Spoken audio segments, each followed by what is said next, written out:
Wassalamu ala nabiyyina Muhammadin wa ala alihi wa sahbihi ajma'in, amma ba'd. Para bunda semuanya, Majlis Taklim Az-Zahra yang dimuliakan oleh Allah Subhanahu wa ta'ala, segenap bunda-bunda semuanya yang ada di rumah, yang sekarang mungkin masih persiapan untuk mengikuti ngaji, atau yang sudah siap di HP-nya masing-masing kita ngaji online. Dan semoga kita semuanya dijaga oleh Allah kesehatan kita, dijaga oleh Allah kehidupan kita, dan tentunya semoga apa yang kita lakukan selalu dalam keberkahan Allah Subhanahu wa ta'ala. Bunda Az-Zahra yang dimuliakan oleh Allah Subhanahu wa ta'ala, kita masuk di surah Al-Maidah, yaitu surah An-Nisa, ya. Surah An-Nisa ayat 171. Ini saya nengok yang sebelah kiri sudah Al-Maidah, makanya terus lihat Al-Maidah saya. Ya Allah. Kita akan membaca 171 hingga Al-Maidah ayat yang kedua. Para bunda semuanya bisa dibuka mushafnya, bisa dilihat di yang membawa HP, bisa dilihat di Al-Quran Android, bisa dibuka dan kita akan membaca bersama. Saya pimpin, nggih. Ila hadratin Nabiyil Mustafa Muhammadin sallallahu alaihi wasallam, summa ila hadrati jami' ikhwani minal anbiya'i wal mursalin wal awliya'i wasyuhada'i was salihin was sahabati wat tabi'in wal ulama'il 'amilin wal musannifin wa jami'il malaikatil muqarrabin, khususan wallah Syekh Abdul Qadir Al-Jilani wa walisah san fatah wallah Syekh Ahmad Tamakin wa ranggu summa masalaman wassalam. Bismillah. Al-Fatihah. أعوذ بالله من الشيطان الرجيم. بسم الله الرحمن الرحيم.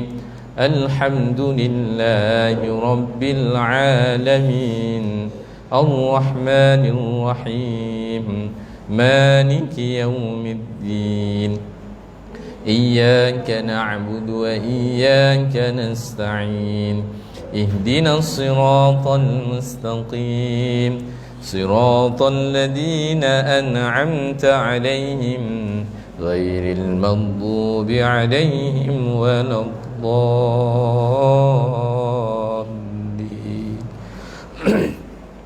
رب اغفر لي ولوالدي وللمؤمنين آمين. أعوذ بالله من الشيطان الرجيم. بسم الله الرحمن الرحيم. يا أهل الكتاب لا تغلوا في دينكم ولا تقولوا على الله إلا الحق ولا تقولوا على الله إلا الحق إنما المسيح عيسى ابن مريم رسول الله وكلمته ألقاها إلى مريم وروح منه فآمنوا بالله ورسله ولا تقولوا ثلاثة انتهوا خيرا لكم إنما الله إله واحد سبحانه أن يكون له ولد له ما في السماوات وما في الأرض وكفى بالله وكيلا لن يستنكف المسيح أن يكون عبدا لله ولا الملائكة المقربون ومن يستنكف عن عبادته ويستكبر فسيحشرهم إليه جميعا فأما الذين آمنوا وعملوا الصالحات فيوفيهم أجورهم ويزيدهم من فضله وأما الذين استنكفوا واستكبروا فيعذبهم عذابا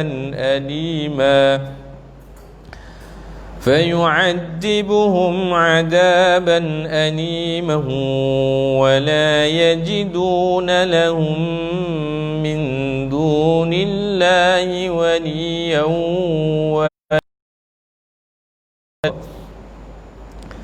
فيعذبهم عذابا أليما ولا يجدون لهم من دون الله وليا ولا نصيرا يا أيها الناس قد جاءكم برهان من ربكم وأنزلنا إليكم نورا مبينا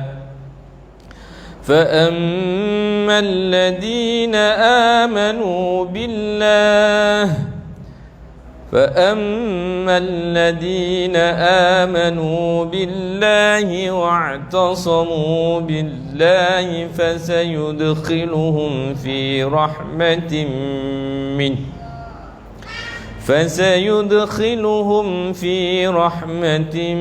منه وفضل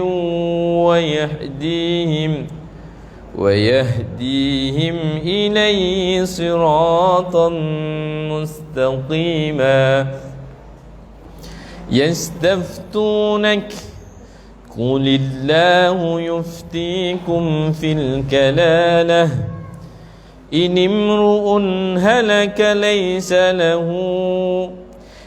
امرؤ هلك ليس له ولد وله أخت فلا نصف ما ترك وهو يرثها إن لم يكن لها ولد فإن كانت اثنتين فلهما الثلثان مما ترك وإن كانوا إخوة رجالا ونساء فللذكر مثل حظ الأنثيين وإن كانوا إخوة رجالا ونساء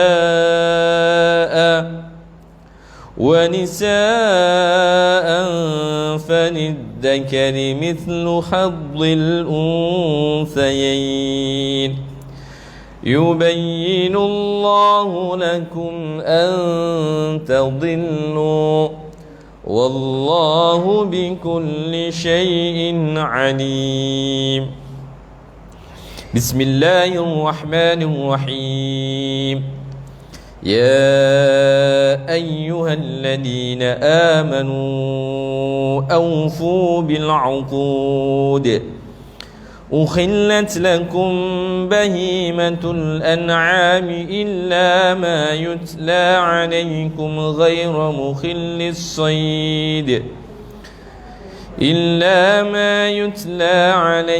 غير مخل الصيد وأنتم حرم إن الله يحكم ما يريد يا أيها الذين آمنوا لا تخلوا شعائر الله يا أيها الذين آمنوا لا تخلوا شعائر الله ولا الشهر الحرام ولا الهدي ولا القلائد ولا آمين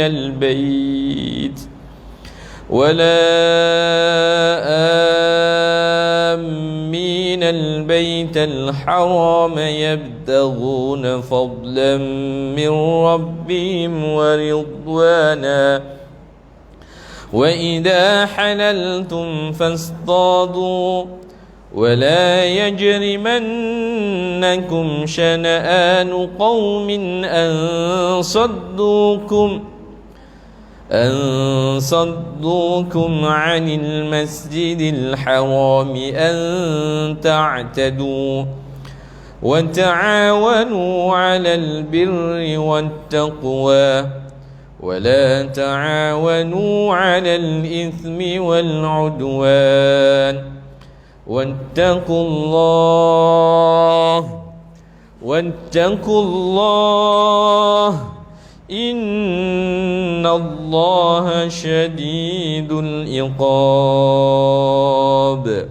صدق الله العظيم.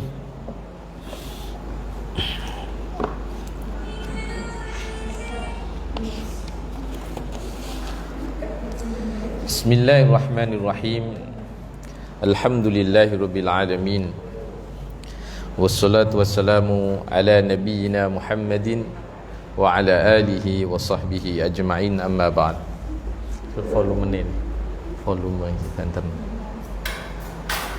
Alhamdulillah, pada kesempatan pagi hari ini kita bisa duduk di fa insyaallah di tempat yang semoga diberkahi oleh Allah Subhanahu wa taala. Para bunda semuanya yang hadir, yang berada di rumah tentunya, semoga kehidupan kita selalu dalam naungan ridha Allah Subhanahu wa taala, dan kita semuanya istiqamah membaca Al-Qur'an, dan semoga para bunda semuanya bisa khatam Al-Qur'an minim 1 bulan sekali, bisa khatam. Untung-untung bisa khatam 1 minggu sekali. Itu merupakan keberkahan yang luar biasa.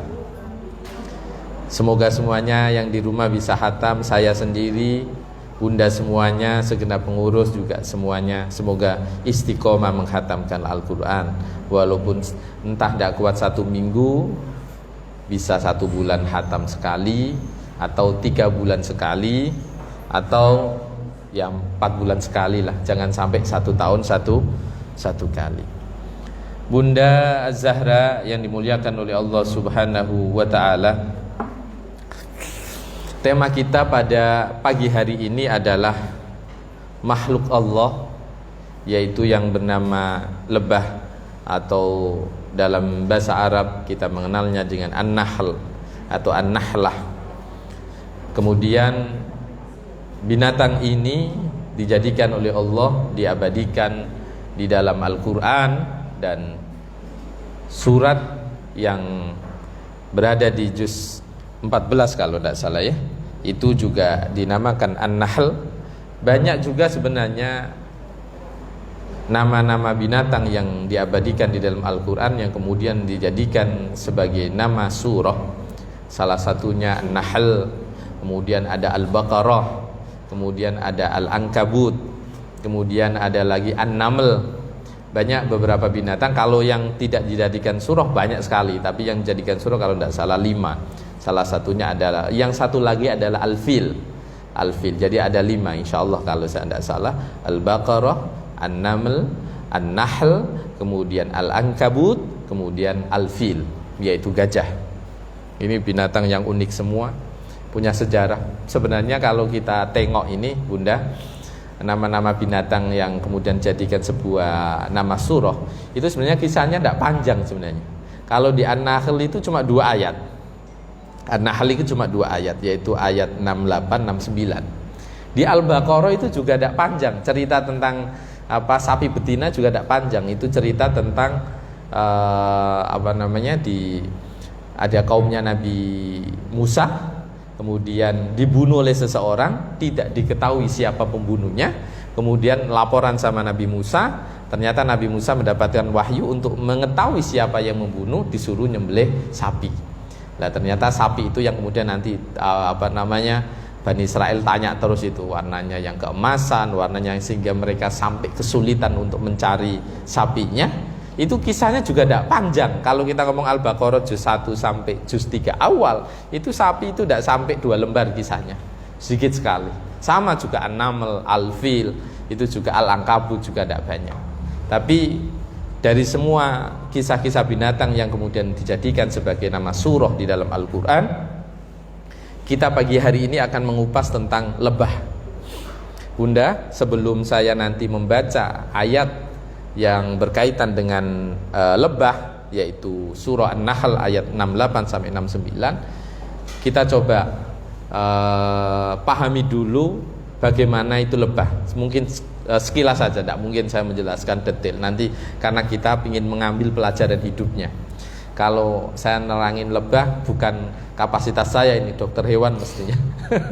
Tapi saya coba kasih gambaran sedikit sebagaimana yang kita umum pahami.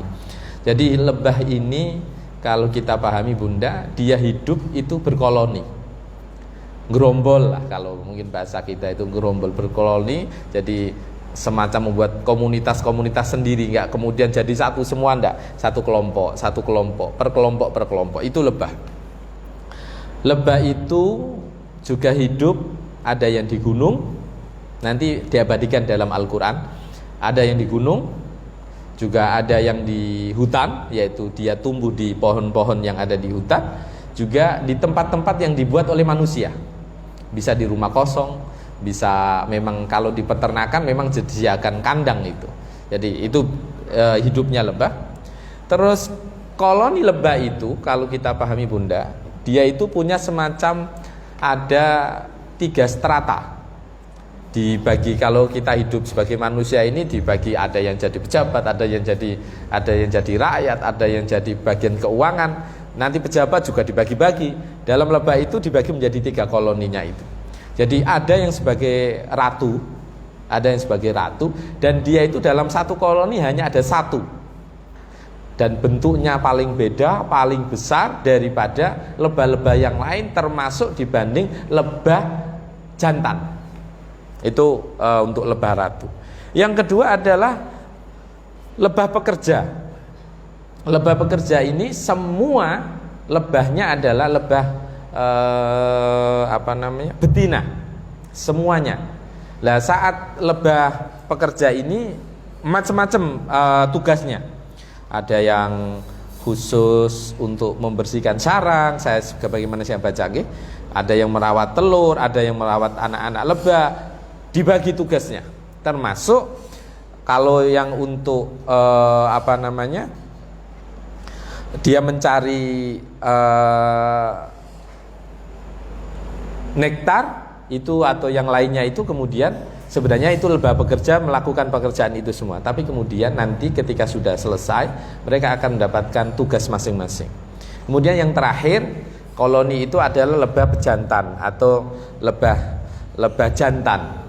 Lebah ini tugasnya hanya 1, hanya mengawini. Setelah mengawini calon ratu itu, maka langsung dia mati. Jadi makanya tidak ada jumlahnya dalam satu koloni, dikisahkan dalam banyak buku itu yang saya baca.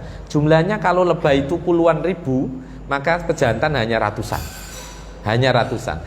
Setelah mengawini calon ratu atau lebah ratu itu, maka dia langsung mati. Itu adalah gambaran koloni lebah. Kemudian kalau sebagaimana kita pahami, kalau kita sebagai manusia ini kalau mau lahir pasti diawali dari yang namanya di kandungan ibu, kemudian lahir dalam wujud bayi, diawali dari sperma kan, kemudian dijanin, masuk kandungan, kemudian ada janin, berkembang, tumbuh, kelahir menjadi seorang anak, menjadi bayi. Kalau lebah siklusnya itu mirip sebenarnya kayak yang sebangsa, kayak mirip-mirip kayak kupu yang lain sebenarnya, yaitu dia bertelur dulu, kemudian menjadi larva dalam bentuk ulat, kemudian setelah itu dalam bentuk kepompong, baru menjadi lebah. Prosesnya juga panjang, Bunda. Nah, sekarang kita akan masuk di ayat yang kita akan kupas bersama, yaitu surah An-Nahl ayat 68 hingga ayat 69. Ayat 68 hingga 69. Saya baca, Bunda. Itu surah An-Nahl ayat 68 sampai 69, itu termasuk surah yang ke-16. A'udzu billahi minasyaitonir rajim. Wa auha rabbuka ilan nahli an ittakhidhi minal jibali buyuta وأوحى ربك إلى النحل أن اتخذي من الجبال بيوتا ومن الشجر ومما يعرشون. Dan Tuhanmu Muhammad yang telah mengilhamkan kepada lebah, dan Allah mengatakan kepada lebah, buatlah sarang atau buatlah rumah kalian di gunung-gunung, kemudian di pohon-pohon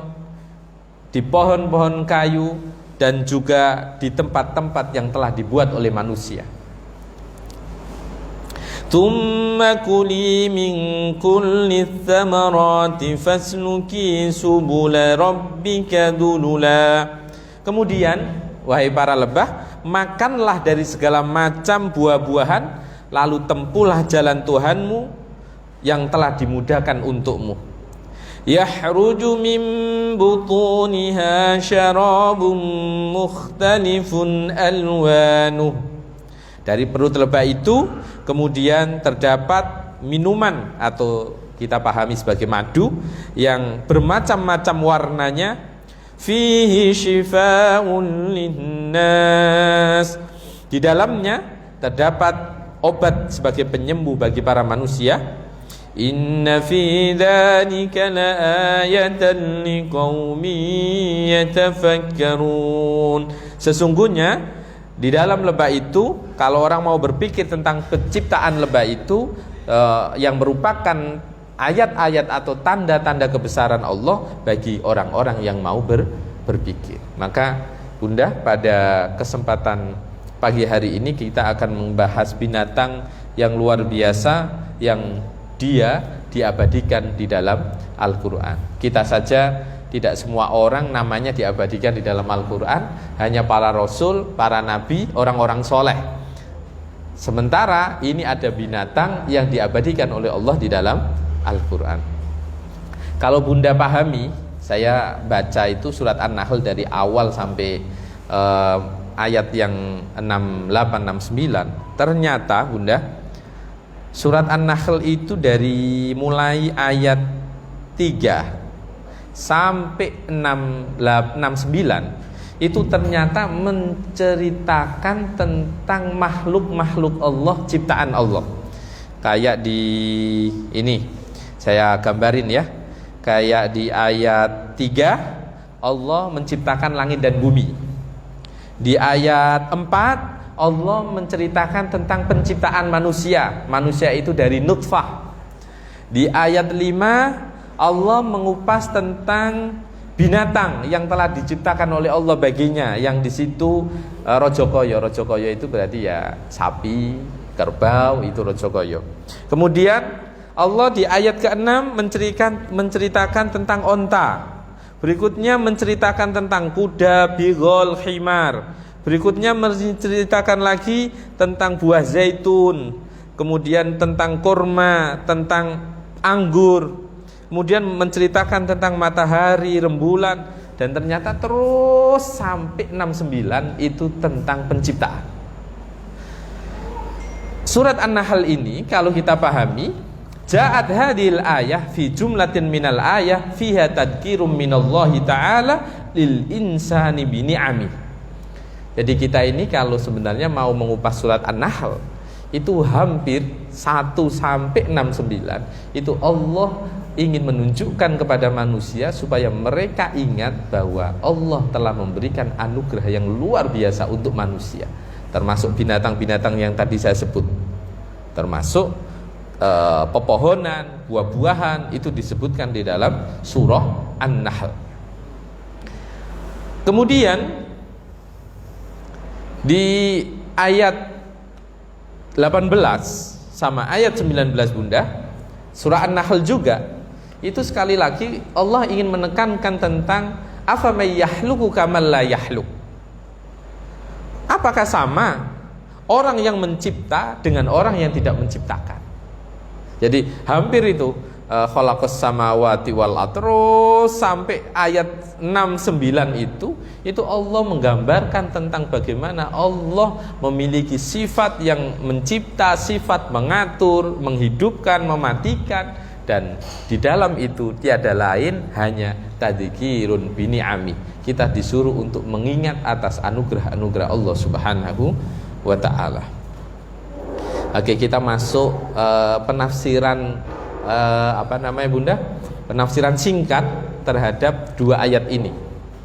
Wa auha rabbuka ilan nahli anittahidi minal jibali buyuta wa minasyajari wa mimma ya'risun. Allah memakai redaksi auha. Auha itu kan padahal kalau ngomong arti itu Allah memberi wahyu. Tetapi yang dimaksud sini bukan memberi wahyu, tetapi al-muradu huna al-ilham wa tauji wal hidayah, yaitu pemahaman di sini maksudnya memberi wahyu adalah Allah mengilhami, memberi ilham, memberi petunjuk kepada lebah untuk kemudian supaya mereka membuat sarang-sarang itu di gunung, di pohon, maupun di tempat-tempat yang telah dibuat oleh manusia. Dari sini para ulama ada yang menafsiri kenapa urutannya gunung, minal jibal, kemudian asyajar, kemudian mimma ya'rishun. Itu ternyata sebagian, saya sekali lagi ada yang berpendapat bahwa urutan madu terbaik itu adalah madu gunung. Maka kemudian kenapa di dalam Al-Quran itu yang disebutkan adalah minal jibali, kemudian wa minasyajari wa mimma ya'rishun. Urutannya gunung, kemudian di pohon-pohon, kemudian di tempat-tempat yang dibuat manusia. Makanya madu yang murah itu pasti madu yang diternak. Madu yang diternak karena dia makanannya ini kan tetap dibantu, dibuatkan. Maka madu yang mahal, sekali lagi kalau kita sering baca literatur, ya yang paling susah dalam menggapainya. Lah kalau di gunung kan pasti susah payah pasti. Maka di sini termasuk bukan hanya sekedar susah mencari, tetapi secara kualitas madu gunung itu lebih baik daripada madu hutan atau apalagi madu ternak, Makanya di Al-Quran disebutkan wa auha rabbuka ilan nahli anittahidi minal jibal buyuta wa minasyajari wa mimma ya'rishun. Ini para ulama ada yang berpendapat seperti itu. Yang unik lagi Bunda, para ulama tafsir kemudian menyimpulkan kenapa Allah memakai wa auha rabbuka, bukan wa auha Allah, wa auhal ilah, tetapi memakai wa auha rabbuka. Tuhanmu Muhammad telah mengilhami kepada lebah untuk kemudian kamu supaya membuat sarang di gunung, di pohon, ataupun di tempat-tempat yang dibuat oleh manusia. Allah memakai redaksi Rabbuk, tidak memakai Allah, atau di sini diterangkan tatajalla balaghatul Qur'ani fi kalimati rabbik badalan min kalimatillah li'anna hadzal maqam laisa maqamal uluhiyah walakinnal wahya ilan nahli li khidmatil insan huwa maqamur rububiyah. Jadi kalau kita bisa pahami begini Bunda, Kenapa kok pakai Rabbuka? Ternyata Allah ingin menunjukkan bahwa ini adalah makom tentang ketuhanan. Yang ketuhanan di sini adalah masuk di ar-rububiyah, bukan al-uluhiyah. Apa ar-rububiyah? Yaitu Allah sang maha pengatur, Allah sang maha pemelihara. Bukan urusan menyembah, tetapi urusan mengatur tentang penciptaan makhluk yang telah diciptakan oleh Allah Subhanahu wa ta'ala. Maka kalau sifat-sifat al-khaliq, sifat al-muhyi, yang mencipta, yang menghidupkan, yang mematikan, maka ini berkaitan bagaimana Allah menjadi zat yang mengatur segala urusan alam semuanya. Makanya kalau kita membaca Fatihah, Bunda, Alhamdulillahi Rabbil Alamin, memakai Rabb, maka ini berkaitan dengan bagaimana Allah itu mengatur Tuhan semesta alam. Kemudian para bunda semuanya yang ada di rumah, yang selalu semoga dalam naungan ridha Allah Subhanahu wa ta'ala. Kemudian anittahidi minal jibali buyuta wa minasyajari wa mimma ya'rishun. Sebagaimana tadi saya sampaikan, para ulama sebagian memberi arti urutan al-jibal, asy-syajar wa mimma ya'rishun, ini berkaitan juga kualitas dari sebuah madu. Kualitas madu. Summa kuli minas samarat fasluki subula rabbika dulula. Di sini kita ditunjukkan oleh Allah bagaimana lebah itu dikasih ilham oleh Allah untuk mereka memakan dari bunga-bunga, dan cara makannya la ta'tamid ala it'amiha, la ta'tamid alal insan fi it'amiha. Mereka tidak bergantung kepada manusia untuk mendapatkan makanannya. Itu lebah. Kalaupun sekarang lebah diternak, maka sebenarnya yang butuh itu manusia. Kalaupun sekarang lebah diternak, itu yang butuh manusia, sehingga mereka harus menyiapkan makanan untuk lebah. Maka saat saya mengambil tema ini, baca itu ternyata lebah ternak itu kan disiapkan makanannya ada campuran gula memang.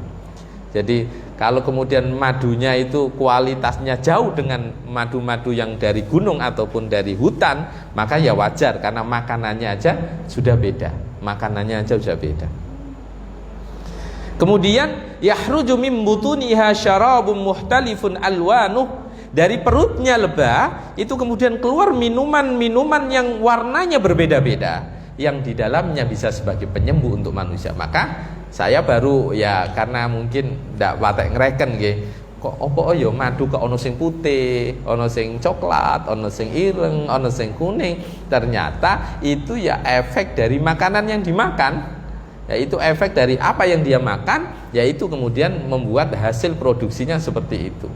Bunga apa yang dimakan, kadang ada yang kalau biasa di Indonesia itu kan ada yang duren, ada apa macam-macam, dan itu juga rasanya beda, dan itu menentukan kualitas madu. Makanya di sini disebutkan annallaha amaron nahla an ta'kula min kullil azhar fakana tabi'iyan ay yahtalifal asal fi alwani. Maka kemudian kenapa warnanya berbeda-beda? Ada ahmar, ada yang merah, ada abyad, ada yang putih, ada asfar, ada yang warna kuning. Maka atau yang kalau kita kenal madu Yaman hitam, hampir mungkin sebenarnya coklat tapi menuju ke hitam banget. Panjenengan kalau umroh biasanya ditawari, ada orang, saya pernah di satu tempat itu satu botol 1 kilo itu 4 juta atau berapa madu itu Bunda, 4 juta. Padahal kita ini kalau di sini ini madu murah banget ya, madu murah banget. Sekarang kalau yang banyak dikonsumsi orang madu bagus ya madu asyifa itu ya, yang banyak orang ya beredar di kita ini, madu impor maksud saya, madu impor itu madu asyifa. Bunda semuanya yang dimuliakan oleh Allah Subhanahu wa ta'ala, sekarang kita masuk di poin pembahasan kita. Kalau tadi semacam tafsir global, kita akan masuk di pembahasan tentang bagaimana kehidupan lebah itu bisa kita ambil pelajaran. Kalau kita tema kita pada pagi hari ini adalah pelajaran hidup dari lebah. Rasulullah Shallallahu Alaihi Wasallam satu momen bunda, dan ini diriwayatkan oleh Abi Razin, beliau menyampaikan qala Rasulullah Shallallahu Alaihi Wasallam, masalul mu'min masalun nahlah la ta'kulu illa thayyibah wa la tad'u illa thayyibah. Perumpamaan seorang mukmin itu seperti lebah. Sekali lagi bunda, yang dikatakan Rasulullah adalah orang mukmin. Kalau kita ingin menjadi seorang mukmin yang sebenar-benarnya, Rasulullah pernah memberi perumpamaan. Masalul mu'min masalun nahlah la ta'kulu illa thayyibah wa la tad'u illa thayyibah. Dia tidak pernah memakan kecuali makanan itu dijamin bagusnya, wala tad'u illa thayyibah, dan dia tidak mengeluarkan sesuatu kecuali sesuatu itu bagus. La ta'kulu illa thayyibah wala tad'u illa thayyibah. Tidak memakan kecuali hal yang baik dan tidak mengeluarkan sesuatu kecuali yang baik pula. Itu gambaran Rasulullah Shallallahu Alaihi Wasallam. Poin pertama. Poin kedua, wa fi riwayatin ukhra, di dalam hadis yang lain Rasulullah menyampaikan, walladzi nafsi Muhammadin biyadi, demi zat yang jiwa Muhammad ada dalam kuasanya.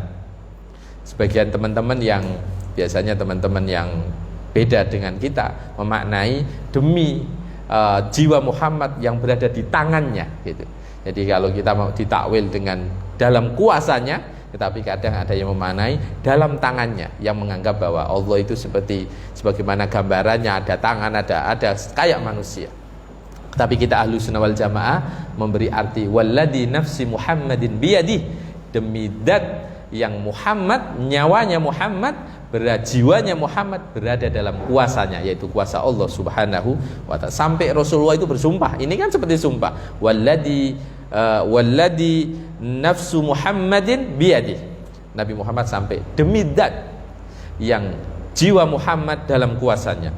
Inna masalal mu'min kamasalin nahla akalat thayyibah wa wada'at thayyibah wa waqa'at falam taksir wa lam tufsid. Kurang lebih artinya begini bunda, sesungguhnya perumpamaan seorang mukmin itu seperti lebah. Dia memakan sesuatu yang baik, mengeluarkan sesuatu yang baik, dan dia ketika menghinggap di ranting, dia menghinggap di tempat, falam taksir walam tufsid, dia tidak membuat ranting itu patah, dan dia tidak membuat kerusakan apa yang dihampirinya. Dua hadis inilah bunda, kemudian para ulama bagaimana menerjemahkan sebagai seorang mukmin sudah seharusnya bersikap seperti apa. Saya ulangi tadi, yang hadis yang kedua, sesungguhnya perumpamaan seorang mukmin itu seperti lebah. Dia tidak makan kecuali itu baik, dia tidak mengeluarkan sesuatu kecuali itu baik, dan dia ketika menghinggap kepada ranting, maka dia tidak membuat patah dan tidak membuat kerusakan. Bunda semuanya yang dimuliakan oleh Allah Subhanahu wa ta'ala, coba kita ulah satu-satu. Yang pertama, karakter seorang lebah itu, ini kita akan kupas satu bunda. Karakter seorang lebah sesuai karakter seorang mukmin yang seharusnya bisa mengambil pelajaran dari lebah. Yang pertama, lebah itu tidak pernah memakan sesuatu yang kotor, yang itu tidak baik untuk dirinya. Padahal ini satu bangsa. Apa itu? Lalat.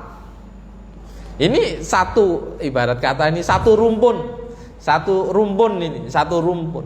Itu beda karakternya.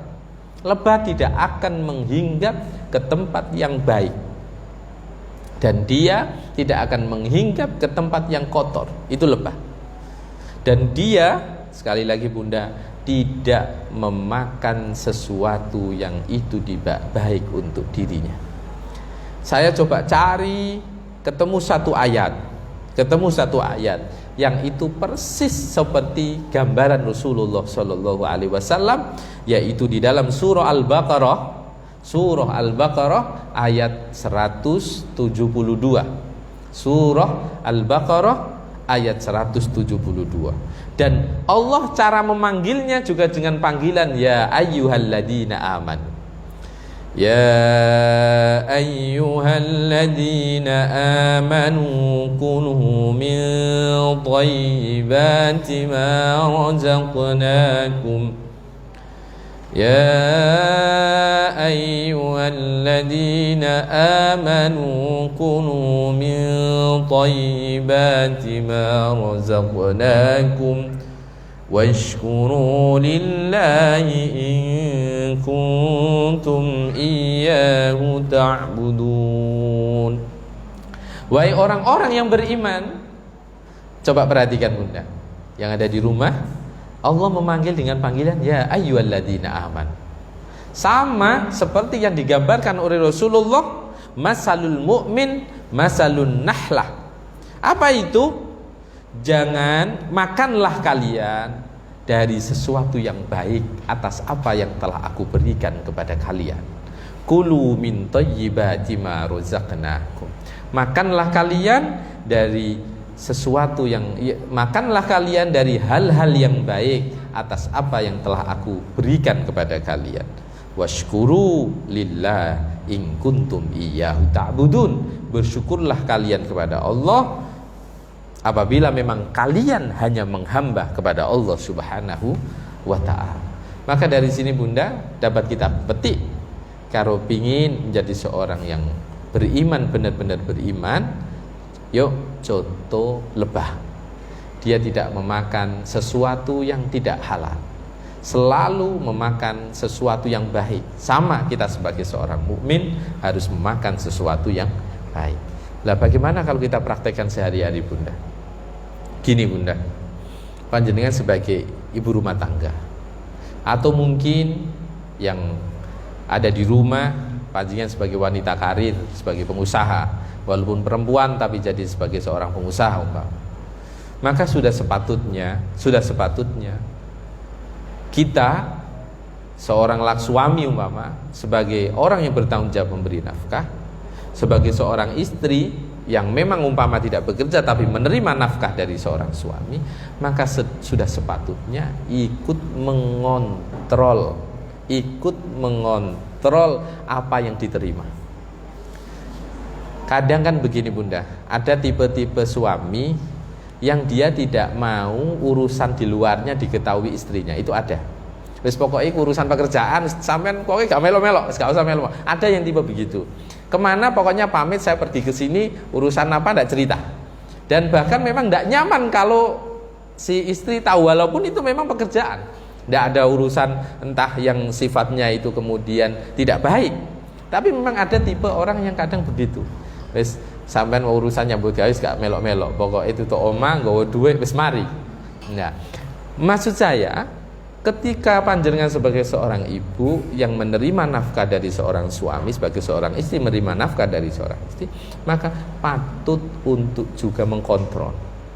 Kalau ada ada ketidakwajaran, maka sebagai seorang istri patut untuk kemudian minimal bukan menasehatilah, untuk berdialog. Jangan sampai apa yang masuk kepada anak itu kemudian ada sesuatu yang tidak bersih, yang tidak baik. Itu Bunda, penting sekali.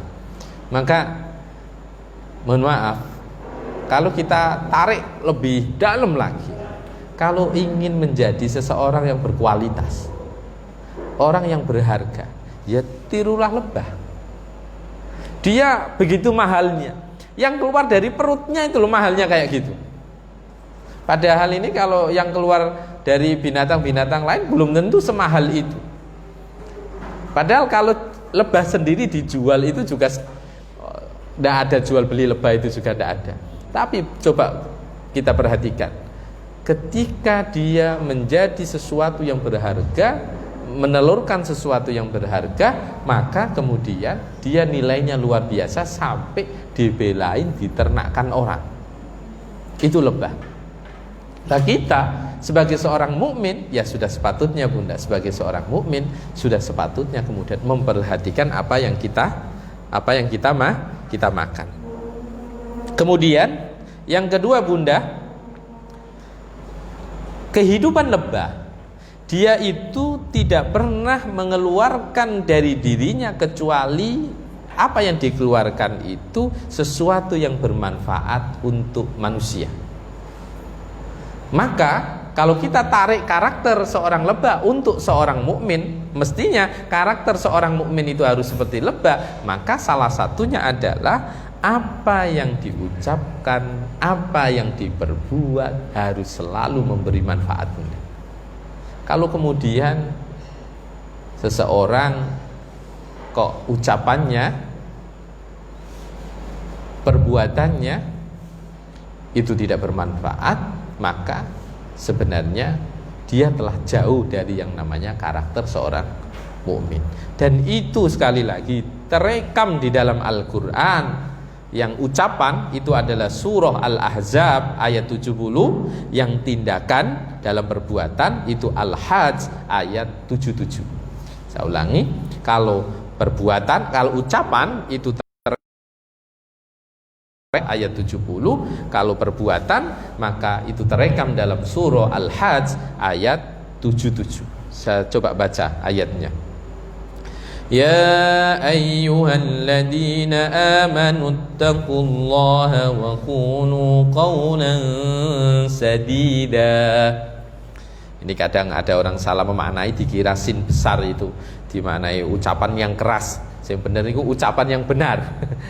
Nah, kalau qaulan syadida sin gede niku ya ucapan yang tegas, ucapan yang apa, tapi maksudnya qaulan sadida di sini ada ucapan yang benar. Maka kalau kita sebagai seorang mukmin, maka apa yang keluar dari mulut kita harus benar-benar itu ucapan yang real, bukan mengada-ada, apalagi fitnah. Maka kalau daerah sekarang Bunda, insya Allah tidak semua orang berani ngomong. Tapi yang ekstrim sekarang yang mungkin ujian bagi kita semua sebagai orang yang hidup di kecanggihan media sosial, itu ya ketik tangan, buat status di grup WA, entah Facebook, entah Instagram. Maka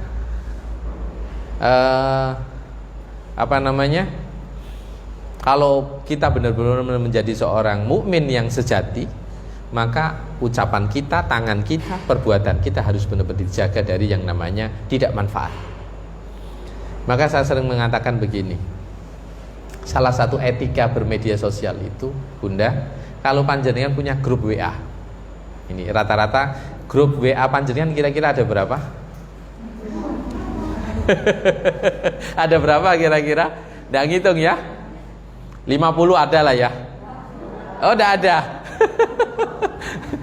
Grup alumni SD, alumni SMP, alumni SMA, alumni kuliah, arisan, pengajian, ya kan?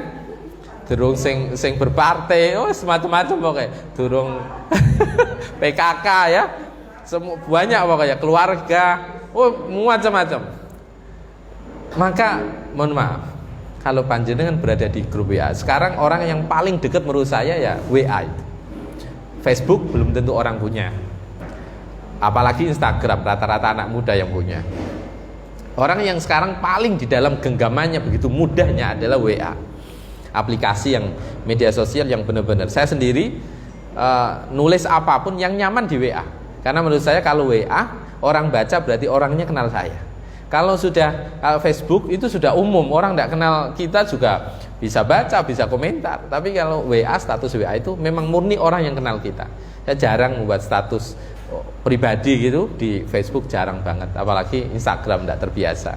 Yang sering di WA, hampir jarang banget. Karena pikir saya kalau kenal itu enak, daripada tidak kenal. Nah, maka kalau jangan ada di grup WA Bunda.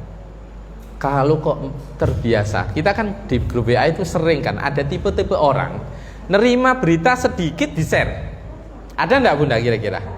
Bunda, kira-kira ada enggak model begitu? Kayak toh enggak iki wapi iki tentang puasa sunnah, share gitu. Bunda, dalam bermedia sosial itu ada etika. Apa salah satu etika? Saya sendiri salah satu orang yang benar-benar memegang ini. Ya, menurut saya ini etika. Apa itu? Kalau meng-share sesuatu, kalau di situ ada siapa yang bertanggung jawab menulis, maka silakan di-share. Tapi kalau tidak ada, hanya tulisan walaupun sebagus apapun, kalau tidak ada yang siapa yang menulis, itu linknya dari mana, jangan di-share. Kenapa? Karena pandangan ini benar, bagus dan tidaknya, Bunda, itu kan versi kita. Itu versi kita, belum tentu menurut orang banyak. Maka kalau kita pahami ini, Bunda,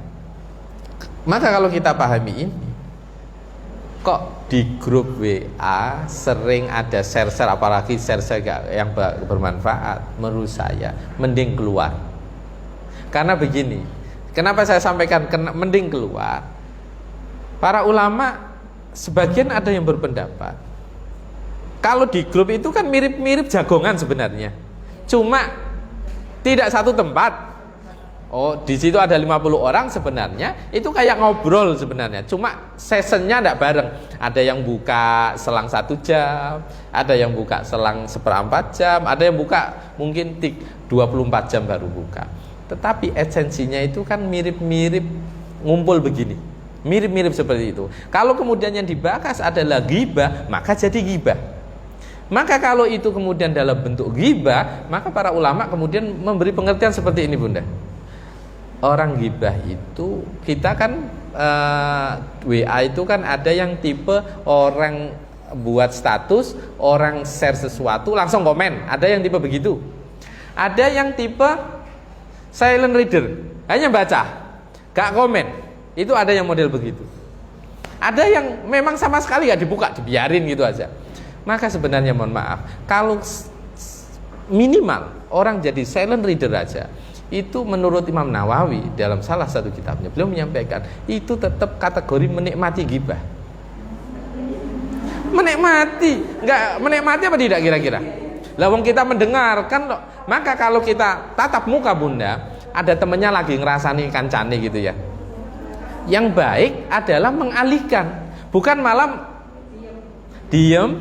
Ya mendengarkan, ya namanya menikmati. Walaupun tidak ikut nimbrung, namanya menikmati. Dan dia kena dosa sebagaimana dosanya orang ghibah. Maka saya selalu mengatakan, kalau grup WA dikira gak manfaat, mending keluar. Karena apa? Mau clear chat? Ya kalau jangan kuat tidak membaca, alhamdulillah. Lah masalahnya ini kalau penasaran gitu loh ya. Problemnya ini kan kalau penasaran. Kalau begitu, kayak saya tahu betul istri saya itu kalau grup WA itu kira-kira saya tidak bisa begitu. Istri saya itu ya sudah langsung silent, tidak pernah dibaca. Sampai ribuan itu dibiarin. Istri saya bisa, saya tidak bisa. Kalau ada di grup ya pasti saya buka gitu. Yes. Minimal saya buka, tidak bisa tak silent tidak bisa. Tipe orang kan tidak sama. Maka kalau kita tipe orang yang gak kepoan gitu ya tidak apa-apa, tetap di dalam tidak apa-apa. Tapi nak kira-kira ono set diwoco, mohon maaf, itu mempengaruhi pikiran kita. Bunda, jenengan tahu kan ilmunya orang iklan? Dia kan simple rumusnya, tayangin terus saja secara alam bawah sadar masuk. Sama. Kalau panjenengan yang jangan baca adalah gosip-gosip yang tidak bermutu, maka sing ono obrolane kula panjenengan mbek bojo mbek kanca yo gak bermutu. Maka jenengan tahu ndak, banyak para penulis yang melockdown dirinya, menutup dirinya, tidak berinteraksi dengan orang luar, hanya pingin pikirannya tidak terkontaminasi urusan luar, supaya fokus menulis. Sama, kalau panjenengan ingin fokusnya fokus kebaikan-kebaikan, maka hal-hal yang buruk yang lewat itu abaikan. Jangan kemudian dilatih. Saya tanya panjenengan semuanya, Bunda, yang ada di rumah, ya, coba jangan bayangkan kalau yang dilihat sinetron, apalagi sinetron Indosiar. Wah, apalagi sinetron Indosiar. Ya, pasti memandang kehidupan nanti ya kayak sinetron Indosiar. Pasti itu. Kalau yang kita lihat berita politik, maka yang terjadi pasti ya seperti itu. Maka Bunda, tinggal itu pilihan hidup. Mau otak ini diisi dengan berita-berita yang positif atau berita-berita yang isinya suudon. Nah, ya monggo. Itu sebuah pilihan. Bisa dipahami ya Bunda ya? Oke. Poin kedua ini ucapan tadi. Perbuatan yang keluar itu sesuatu yang baik. Sebagaimana lebah yang dikeluarkan adalah madu yang bermanfaat untuk banyak orang. Oh ya, saya baca tadi yang dalam bentuk perbuatan surah Al-Hajj ya 77. Ya ayyuhalladzina amanu ruk'u wasjudu wa'budu rabbakum. Titik poinnya di sini. Waf'alul khaira la'allakum tuflihun. Wahai orang-orang beriman, salatlah kalian, rukuklah kalian, sujudlah kalian, menghambalah kepada Tuhan kalian, berbuat baiklah kalian, semoga kalian menjadi orang-orang yang beruntung. Maka dari sini Bunda, kalau apa yang kita ucapkan, perbuatan yang kita lakukan adalah hal-hal yang baik, sebenarnya balik ning awake dhewe. Sebenarnya akan kembali kepada diri kita masing-masing. Oke. Kita masuk poin yang ketiga. Kalau yang pertama tadi itu adalah dia selalu memakan harta atau makanan yang baik. Kemudian yang kedua, dia mengeluarkan sesuatu yang baik, baik ucapan ataupun perbuatan, sebagaimana lebah mengeluarkan madu. Sebenarnya kalau kita paham kan tidak hanya madu kan, ada apa namanya yang mahal itu propolisnya, ya kan? Ada royal jelly itu yang dimakan khusus ratunya, itu ada sendiri. Banyak sebenarnya. Kalau yang paham tentang dunia perlebahan. Nggak tahu kalau jenengan di sini ada yang jualan propolis, mestinya paham ini. Yang jualan propolis mestinya paham. Kemudian yang ketiga Bunda, bagaimana seorang mukmin itu seperti lebah yang digambarkan oleh Rasulullah. Dia dimanapun lebah posisinya, dia tidak membuat kerusakan. Dia tidak membuat kerusakan. Lebah itu kalau nggak diganggu kan nggak mungkin ngejar kan. Maka lebah itu adalah termasuk binatang yang dia dimanapun tidak membuat kerusakan, tidak membuat madharat untuk orang lain. Berarti kalau kembali kepada seorang mukmin, apa Bunda? Berarti seorang mukmin yang sejati adalah orang yang mampu bisa memberi manfaat ke banyak orang. Kehadirannya selalu dinanti, keberadaannya, kehadirannya selalu ditunggu, kehadirannya selalu membawa kebahagiaan, kesenangan untuk banyak orang. Nah, yaitu ciri seorang mukmin, memberi manfaat banyak orang. Hadisnya masyhur Bunda, khairun nas anfa'uhum linnas. Sebaik-baik manusia adalah orang yang bisa memberi manfaat ke banyak orang. Maka ada satu hadis Bunda, ada satu ayat di dalam Al-Quran surah Al-Isra, in ahsantum ahsantum li anfusikum wa in asatum falaha.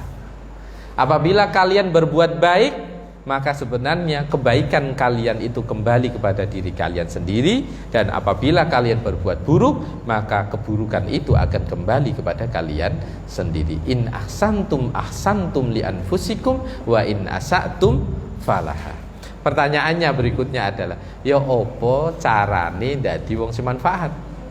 Begitu kan? Kalau kemudian perintah Rasulullah, karakter seorang mukmin adalah bisa memberi manfaat ke banyak orang, maka ya opo carane oleh iso awe manfaat.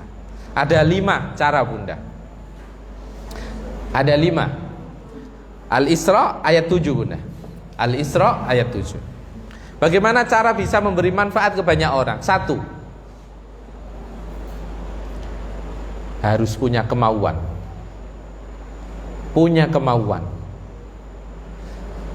Orang kalau tidak punya kemauan, tidak mungkin dia bisa memberi manfaat. Salah satu contoh kemauan itu begini Bunda. Ya Allah, kalau nanti warung saya, toko saya ini kok lancar, maka saya berjanji tiap hari saya akan sedekah nasi 1, 2, 3. Saya akan sedekah setiap hari sekian ribu, sekian ratus ribu. Itu namanya kemauan. Kemauan untuk bisa memberi manfaat. Mohon maaf, kalau panjenengan punya uang sebanyak apapun, kalau tidak punya kemauan, ya tidak akan kemudian uang itu lepas untuk dibagikan kepada orang lain. Yang kedua, kalau sudah punya kemauan, kalau dalam bahasa Arab kemauan itu al-azmu, yaitu al-qasdu, punya komitmen untuk menyengaja melakukan, maka yang kedua adalah action. Kalau punya kemauan, segera tunaikan, jangan nggih mangke aku kok kepingin, kira-kira hasil apa enggak? Kalau tidak ada action. Maka kalau ingin menjadi orang yang bermanfaat, setelah punya niat segera tunaikan. Maka saya selalu mengatakan begini, Bunda, kalau panjenengan kok kerentek apik, ojo ditunda. Contoh niki, mohon maaf, pas ngaji moro-moro, iya aku iku kepingin ngirimi wong tua, maka segera setelah ngaji langsung lakukan, jangan sampai ditunda. Biasanya kalau ditunda, duit sing kanggo mau hilang, kepake. Bener apa enggak kira-kira? Rata-rata begitu enggak? Asalnya kerentek apik dinggo iki, daftar umroh, daftar haji, ditunda, wassalam. Gak budal haji, gak budal umroh, sing karep iku mau, ya wis buyar gak ono bekase. Maka kalau sudah punya al-azmu, sudah punya al-qasdu, sudah punya keinginan, maka al-amal, segala action. Yang ketiga, kalau sudah punya kemauan, sudah punya perbuatan, sudah dijalankan, maka biasakan untuk al-istiqomah, continue. Kalau sudah bisa niat baik, bermanfaat untuk orang, kalau bisa jangan cuma umat-umatan. Oh, pas cuma ono rezeki, pas gak ono rezeki sedekah mandek. Lah, butuh kontinuitas, itu butuh. Jadi kalau ingin bermanfaat untuk orang, maka kemauan, action, kemudian istiqomah atau pembiasaan. Lah kalau sudah istiqomah, maka Bunda, yang langkah yang berikutnya keempat adalah upgrade. Kualitasnya dinaikkan. Kalau sudah alhamdulillah tiap bulan bisa sedekah 100.000. Oh, harus berusaha kalau bisa dinaikkan 150. Begitu.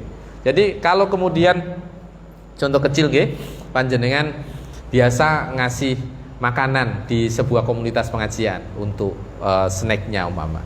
Maka kalau kemudian itu ini kok rezekinya tambah dan memang ada uang, maka dinaikkan. Atau tidak harus di situ, bisa di tempat yang lain, merambah ke tempat yang lain. Begitu caranya. Jadi kalau ingin bermanfaat ke orang, pegangan ini harus dipegang. Kemauan, lakukan, istiqomah, tingkatkan kemanfaatan itu. Kemudian yang kelima, yang ini yang nggak boleh dilupakan, jangan sampai kula panjenengan bermanfaat untuk orang lain, diri panjenengan gak karuang genahi. Apa maksudnya? Ketika melakukan kebaikan, maka jangan sampai kebaikan itu kemudian membuat panjenengan hancur. Apa maksudnya hancur? Orang kan, kita sering mengibaratkan orang bisa menerangi sekeliling, tapi diri hancur kan seperti lilin itu. Jangan sampai. Jangan bisa kasih manfaat orang, bisa ngajak orang baik, tapi rumah tangga jenengan, umpama anak panjenengan, jangan sampai. Contoh, dengan senengane sedekah, anak bojo gak diopeni, ya salah. Gitu loh ya. Oke? Jadi semua panjenengan sering ngaji, rajin ngaji, tapi nggak nurut bojo, gak ono faedah ngaji.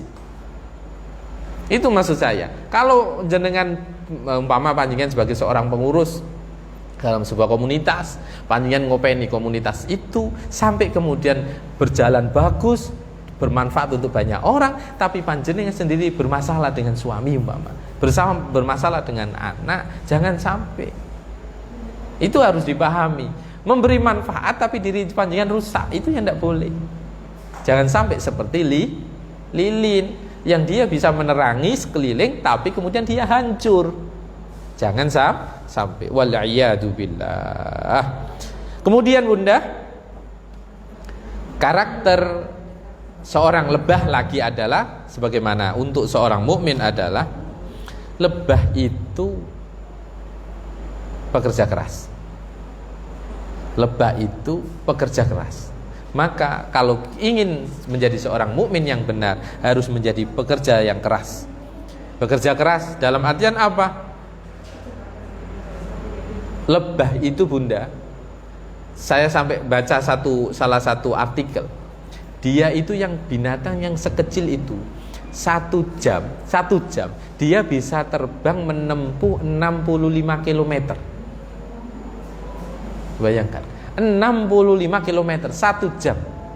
Dan sampai ada yang berpendapat, dan itu para ilmuwan sampai terkagum-kagum, lebah itu kan dia terbangnya tidak kayak umumnya burung. Dia itu sayapnya itu kecil dan buahnya, dan itu sekian detik atau separuhnya detik itu setengah detik lah aku baca itu setengah detik ya, itu sampai beratus-ratus kepakan. Jadi makanya terus kita sering tahu bahwa lebah itu suara itu dari kepakan sayap itu, kecepatannya luar biasa. Ini kecepatannya luar, makanya sampai ada suara gitu. Itu lebah, dan itu ngalah-ngalahin burung. Makanya ini makhluk yang unik, dan dia bisa terbang 1 jam sampai 65 km. Bisa kita bayangkan kan? Binatang yang kecil itu bisa punya rumah di gunung. Awake dhewe munggah gunung ngos-ngosan. Saya itu naik gunung hanya satu, ya ke Gua Hira itu aja. Belum pernah ke gunung-gunung di Indonesia, belum pernah. Gua Hira itu paling karena nemenin jamaah. Tapi akhir-akhir bimbing umroh itu, kalau diajak ke Gua Hira, enggak, saya duduk di bawah, nunggu di bawah aja. Biasanya yang tak suruh nemenin mutawifnya, guide-nya yang Saudi. Saya enggak, di bawah enggak kuat ya, capek. Karena kalau sudah naik itu kaki linu semua sudah, karena enggak pernah olahraga, enggak pernah apa, tiba-tiba naik gunung itu. Maka bisa kita bayangin Bunda, gunung yang setinggi itu lebah bisa punya kandang di sana, punya rumah di sana. Karena memang dia makhluk yang unik, makhluk yang unik, pekerja keras. Di dalam Al-Quran Allah memerintahkan orang untuk bekerja, untuk kerja keras. Apa itu? Surah At-Taubah ayat 105. Surah At-Taubah ayat 105. Wa qul i'malu fasayarallahu 'amalakum wa rasuluhu wal mu'minun. Katakan Muhammad, bekerjalah, maka Allah akan melihat perbuatan kalian, Rasul akan melihat perbuatan kalian, orang-orang mukmin akan melihat perbuatan kalian. Wasaturadduna ila 'alimil ghaibi wasyahadah, dan kalian akan ditampakkan kepada zat yang mengetahui hal yang gaib, hal yang tampak, fayunabbiukum bima kuntum ta'malun, dan kalian akan diceritakan atas semua yang kalian lakukan. Kita Bunda, besok di akhirat akan ditampakkan semua aktivitas kita tanpa terkecuali, baik dan buruk. Ini tidak tahu apa skemanya itu kemudian ditampakkan layar. Kalau di era modern seperti sekarang sangat mudah sekali, tinggal disetel, rekaman keluar kan, ya CCTV itulah. Maka sebagian ulama kadang begini Bunda, mohon maaf nih, kita ini kan manusia yang miliaran ini, sidik jari kan tidak ada yang sama, tidak ada yang sama. Bahkan mata ini, kornea ini juga tidak ada yang sama. Kalau kita timang-timang, sebenarnya kalau kita mau mikir, kita berjalan ini kan, banyak hadis itu menerangkan kan, setiap langkah dihitung. Kalau menuju ke tempat baik, ngaji, maka langkahnya adalah penghapus dosa. Saat berangkat mendapatkan pahala, pulang langkahnya menjadi penghapus dosa. Maka kenapa kayak orang Jumatan, orang melakukan baik-baik, kenapa disuruh untuk kemudian dia jalur berangkat dan jalur pulang kalau bisa jangan sama, biar itu menjadi saksi dia kelak di yaumil qiyamah. Oke? Maka kalau kita paham betul, sebenarnya seolah-olah, mohon maaf, bumi kita ini, bumi yang kita injak ini semacam kayak titik, dia otomatis kayak merekam aktivitas kita. Hentakan yang kita lakukan di tanah itu merekam aktivitas kita. Maka ya nggak beda jauh kayak alat-alat sekarang itu.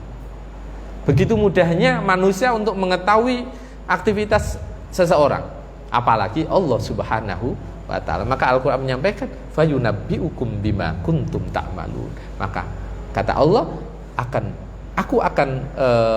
kalian akan aku ceritakan, akan aku kisahkan semua yang kalian lakukan. Maka bunda, kalau memang ingin menjadi mukmin yang sejati, meniru lebah adalah bisa memberi manfaat untuk banyak orang dan tidak membuat rusak terhadap kehadiran kita.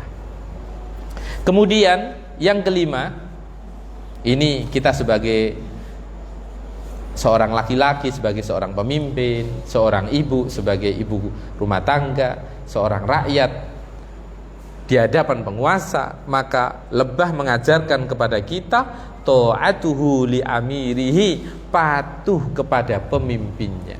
Bunda, sudah sepatutnya anak patuh kepada orang tua, istri patuh kepada suami, rakyat patuh kepada pemimpinnya, semua harus patuh kepada pemimpinnya. Dan itu terjadi kepada lebah. Semua mengekor kepada satu makhluk, yaitu yang namanya ratu. Sing lanang niki melok. Itu di lebah. Yang laki-laki tidak ada, ikut ratu itu. Rumusnya di situ. Tidak tahu kalau semut, saya tahu, belum mempelajari saya. Lebah itu, jantan itu ikut ratu. Dia tugasnya hanya satu, untuk ngumpuli supaya kemudian lebah itu punya keturunan banyak. Dalam satu artikel sampai digambarkan lebah setiap hari kalau dia melahirkan ya, bertelur itu 2000 telur. Banyak nggak bunda? 2000. Bisa kita bayangkan binatang sekecil itu 2000 berarti cilik kayak apa kan begitu? 2000. Apakah kita pernah melihat telur lebah? Nggak pernah. Pasti kecil. Saya juga baru, ya Allah, sampai segitunya ya binatang sekecil itu. Dan pejantan itu dia kalau sudah kumpul langsung mati. Langsung mati. Kayak kalau lebah nyengat orang kan dia langsung mati bunda. Sama.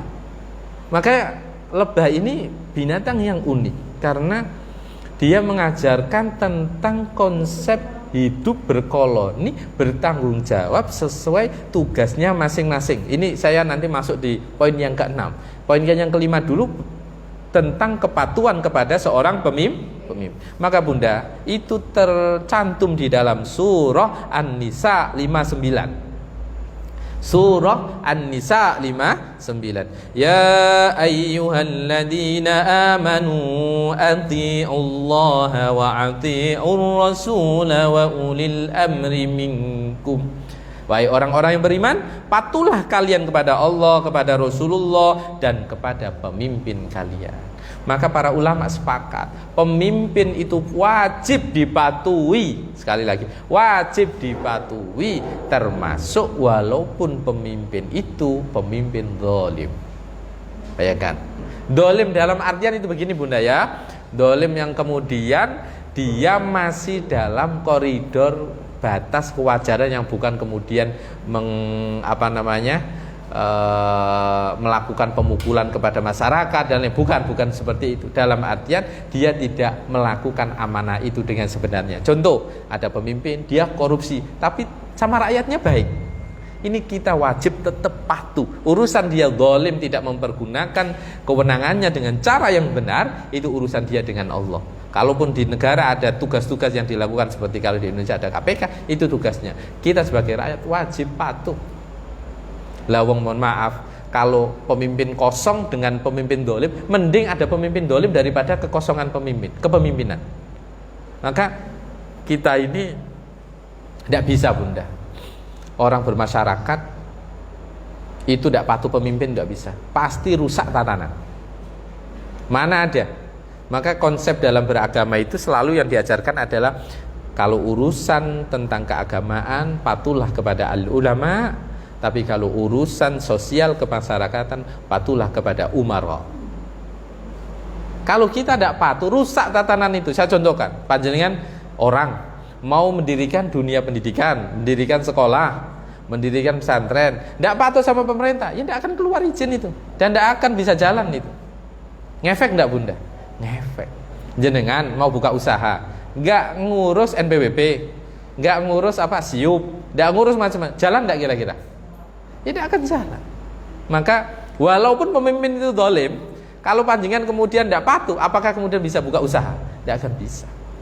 Maka ati'ullah wa ati'ur rasul wa ulil amri minkum. Yang keenam, pelajaran yang dapat kita petik dari hidupnya lebah adalah mereka bertanggung jawab sesuai dengan tupoksinya masing-masing. Mereka bertanggung jawab sesuai dengan tugasnya masing-masing. Itu tercantum di dalam Al-Quran surah Al-Anfal ayat 27, bahwa seorang mukmin itu harus menjadi orang yang amanah. Ya ayyuhalladzina amanu la tahunullaha war rasul wa takhunu amanatikum wa antum ta'lamun. Kita disuruh untuk amanah, bunda. Kita ini kan paling susah.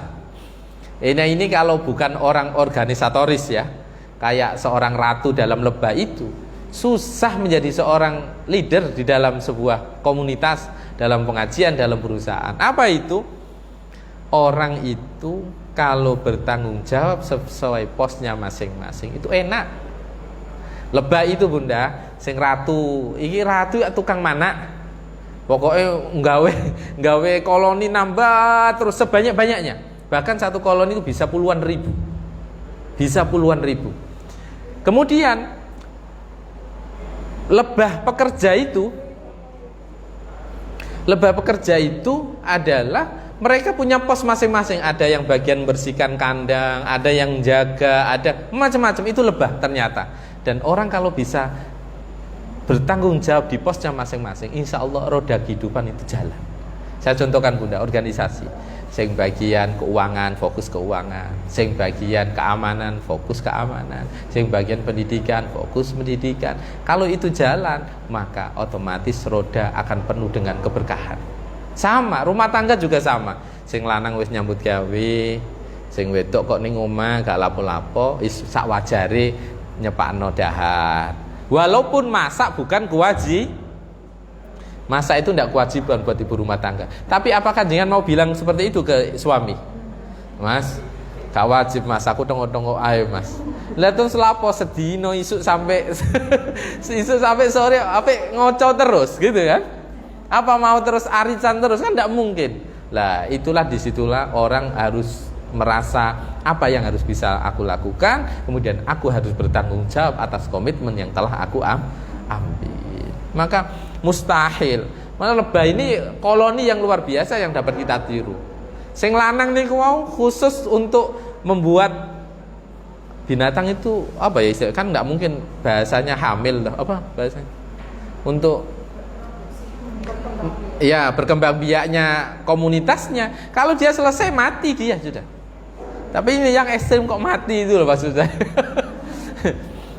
Mati. Dan ternyata ratu lebah itu tidak semuanya bisa jadi ratu, karena ada yang tidak bisa bereproduksi. Jadi tidak semua, makanya yang ratu itu pilihan. Dan bahkan kalau di situ ada calon-calon ratu banyak, mereka bertengkar, maka pilihannya adalah mereka keluar membuat koloni baru. Mulane nak wong pinter awor kabeh nak jare kula tambah ruwet. Orang pinter semua itu kalau satu tempat itu ruwet malah, karena pingin ngatur semua, tidak ada yang mau diatur, repot makanya. Maka sunnatullah itu orang itu secara otomatis berkomunitas dengan saling melengkapi. Sunnatullah itu sudah. Ada yang punya keahlian ini, ada yang punya keahlian ini, ada yang punya keahlian ini. Maka dari sini bunda, yang terakhir dari pelajaran yang dapat kita petik, silakan kalau ada pertanyaan langsung dibawa ke sini aja, enggak apa-apa. Maka yang dapat kita petik dari peristiwa pelajaran hidup dari lebah ini adalah yang terakhir, mereka punya jiwa solidaritas luar biasa. Mereka punya jiwa solidaritas yang luar biasa. Apa itu? Coba kita lihat. Lebah kalau diganggu, kejar kabeh, ngejar bareng nggak? Ngejar semua kan? Dia punya solidaritas yang luar biasa. Sama sebagai seorang mukmin harus punya solidaritas yang kuat sesama orang beriman, punya empati. Apa itu di dalam surah Al-Maidah ayat 2? Wa ta'awanu 'alal birri wat taqwa wa la ta'awanu 'alal ismi wal udwan. Ada yang pernah dikejar lebah? Saling menolonglah kalian di atas kebaikan dan takwa, dan janganlah kalian saling tolong menolong di dalam keburukan dan permusuhan. Maka dari sini Bunda, ada 7 hal yang dapat kita petik pelajaran dari kehidupan lebah, yaitu 1, apa yang dimakan harus baik. Yang kedua, apa yang dikeluarkan harus baik. Yang ketiga, yaitu tidak membuat kerusakan dimanapun dia berada, dia selalu bermanfaat. Kemudian dia tipe orang yang bekerja keras. Kemudian orang yang patuh kepada seorang pemimpin. Yang keenam, dia adalah tipe orang yang memiliki tanggung jawab yang kuat untuk menunaikan amanah. Yang ketujuh, dia memiliki solidaritas yang kuat sesama koloninya. Berarti kita sebagai seorang beriman, kita patut untuk punya empati yang luar biasa kepada saudara-saudara kita yang seiman. Ada pertanyaan? Yang di sini ada, yang di sini. Saya ini diminta sholawat, cuma tidak siap. Insya Allah nanti di momen yang lain ya, insya Allah. Kalau memang minggu depan masih kita ditakdirkan berjumpa, insya Allah semoga minggu depan saya menyiapkan sholawatnya. Karena kalau saya akan baca sholawat haji ya tidak pas momennya. Kalau baca sholawat rumah tangga ya tidak pas momennya. Nanti tak paskan momennya, insya Allah, insya Allah. Semoga apa yang kita kaji bersama ini Bunda dijadikan oleh Allah ilmu yang bermanfaat. Semoga kita ini yang setiap minggu ngaji, panjenengannya ada di rumah Bunda yang ikut ngaji kajian Az-Zahra ini, semoga bisa mengambil faedah dari ini, dan tidak hanya bisa mengambil faedah, kita bisa mengamalkan apa yang kita pelajari bersama. Karena yang susah itu bukan hanya al-ilmu, yang susah itu adalah al-amalu bil ilmi, yaitu mengamalkan apa yang telah kita pelajari. Itu yang susah. Dan kalau sudah bisa menggabungkan jam'ul ilmi wal amal, menggabungkan ilmu dan amal, maka orang itu telah dititipi oleh Allah yang namanya al-hikmah, dititipi oleh Allah kebijaksanaan. Karena dia tidak hanya tahu, tapi mampu melakukan apa yang diketahui. Semoga anak-anak kita, keturunan kita, pasangan kita selalu dianugerahi oleh Allah ilmu yang bermanfaat, ilmu yang barokah, rizki yang halal, rizki yang barokah. Al-Fatihah.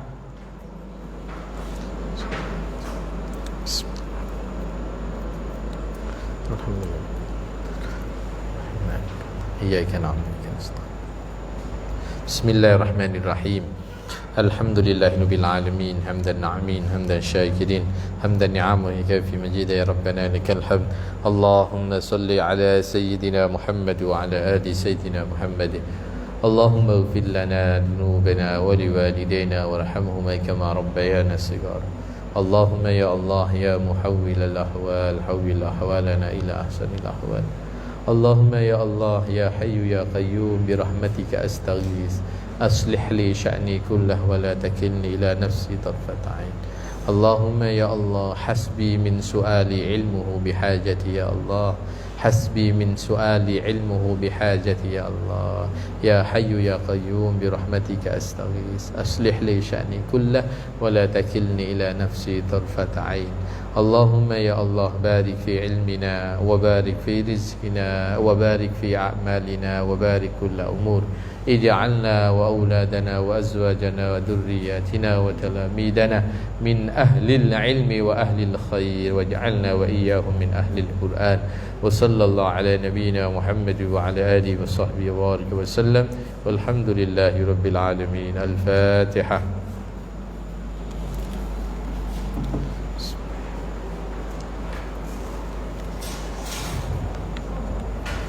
Assalamualaikum warahmatullahi wabarakatuh.